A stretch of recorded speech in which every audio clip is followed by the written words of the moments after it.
Assalamualaikum warahmatullahi wabarakatuh dan selamat pagi. Apa kabar semua anak-anak? Semoga anak-anak tetap dalam keadaan sehat walafiat. Pagi hari ini pembelajarannya yaitu tentang gerak lokomotor dalam permainan benar atau salah. Nah, untuk itu Bapak sudah buat videonya, anak-anak bisa lihat ya. Berikut videonya. Seluruhnya siap gerak.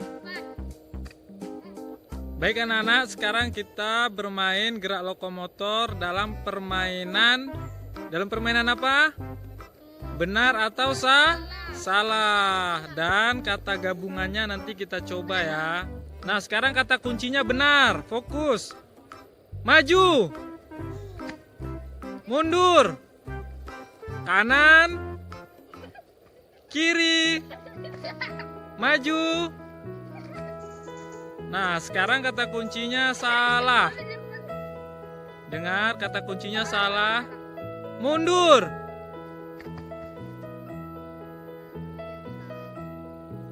Maju. Kanan. Ya, salah semuanya. Nah, sekarang kata kunci salah. Maju. Mundur. Harus lompat ya. Kanan. Nah, siapa yang salah? Bagus ke depan. Nah, demikian video yang dapat Pak Salman berikan. Semoga dapat membantu anak-anak dalam pembelajaran di rumah. Tetap jaga kesehatan. Wassalamualaikum warahmatullahi wabarakatuh.